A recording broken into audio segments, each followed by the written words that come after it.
यह कहानी एक वफादार नौकर गोपाल की है जो अपने मालिक के प्रति निस्वार्थ भक्ति रखता है। हालांकि परिस्थितियां उसे एक कठिन परीक्षा में डाल देती हैं, जिससे उसे बहुत बड़ी सीख मिलती है। एक छोटे से गांव में सुरेश नाम का लड़का रहता था। बचपन में ही उसने अपने माता पिता को खो दिया। उसके पास न कोई सहारा था, न ही उसके पिता की कोई जमीन। वह एक छोटी सी झोपड़ी में रहता था, लेकिन गांव में आई बाढ़ के कारण उसकी झोपड़ी भी बह गई। गांव के जमींदार धर्मदास बहुत दयालु व्यक्ति थे। उन्होंने सुरेश पर दया कर उसे अपने यहाँ काम पर रख लिया और रहने के लिए एक झोपड़ी दे दी। समय बीतता गया और सुरेश बड़ा हो गया। अब वह पूरी लगन से जमींदार के यहाँ काम करता था और जमींदार भी उस पर बहुत भरोसा करने लगे थे। एक दिन जमींदार ने सुरेश से कहा, बेटा, तुम अब शादी क्यों नहीं कर लेते? अब तुम्हारी शादी की उम्र हो गई है। तुम्हारी पत्नी आएगी तो तुम्हारे कई कामों में हाथ बौंटाएगी। मैं चाहता हूँ कि मेरे जीते जी तुम्हारी शादी हो जाती। क्या जाने कब भगवान का बुलावा आ जाए। सुरेश बोला, मालिक, ऐसा क्यों कह रहे हो? मेरे लिए आप ही सब कुछ हैं। आप जैसा उचित समझे मैं वही करूंगा। जमींदार बोले, मेरी नजर में तुम्हारे लिए एक बहुत अच्छी लड़की है। शादी के खर्च की चिंता मत करना, वह मेरी जिम्मेदारी होगी। सुरेश झिझकते हुए बोला, जो भी आपका निर्णय होगा वह मेरे भले के लिए ही होगा।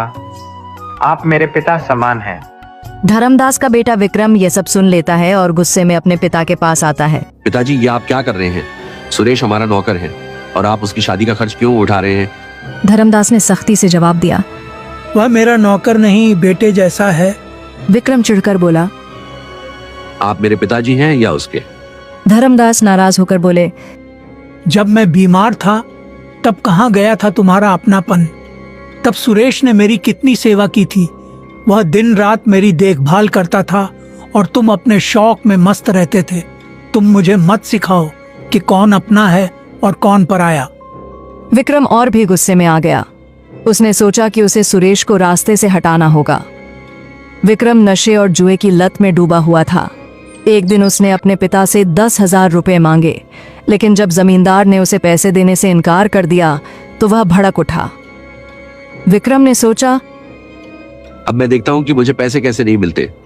वह चोरी की योजना बनाने लगा। अगले दिन जमींदार की तिजोरी से 20,000 रुपए गायब हो गए। पूरे घर में हड़कंप मच गया।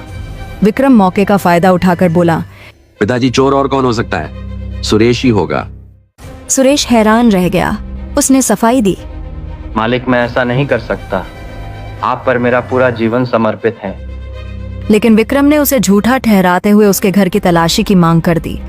जमींदार ने पहले विक्रम के कमरे की तलाशी ली, लेकिन वहां कुछ नहीं मिला।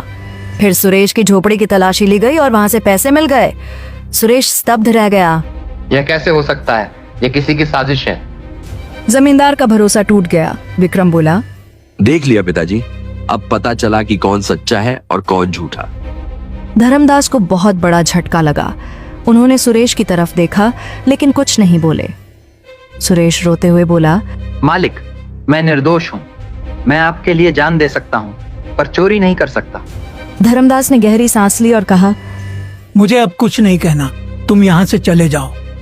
सुरेश वहां से दुखी होकर चला गया। लेकिन गांव के एक बुजुर्ग ने यह सब देख लिया था। उन्होंने जमींदार को बताया कि उन्होंने आधी रात को विक्रम को चुपके से पैसे छुपाते देखा था। धर्मदास को जब यह सच पता चला तो उन्हें बहुत पछतावा हुआ। उन्होंने तुरंत सुरेश को बुलाया और गले से लगा लिया। बेटा, मुझसे बहुत बड़ी गलती हो गई। मैं तुम पर भरोसा नहीं कर सका। विक्रम ही असली चोर है। सुरेश की आंखों में आंसू थे, लेकिन उसने जमींदार से कहा, मालिक, आपको दोषी महसूस करने की जरूरत नहीं। आपके लिए तो मैं जान भी दे सकता हूँ। धर्मदास ने विक्रम को घर से निकाल दिया और उसे अपनी गलती सुधारने का आदेश दिया। विक्रम का झूठ उजागर हो चुका था। गांव के लोग जमींदार के फैसले की सराहना करने लगे। सुरेश को फिर से जमींदार ने अपने साथ रख लिया और उसे अपना उत्तराधिकारी बना लिया। इंसान की असली पहचान उसके कर्मों से होती है, न कि उसकी संपत्ति से।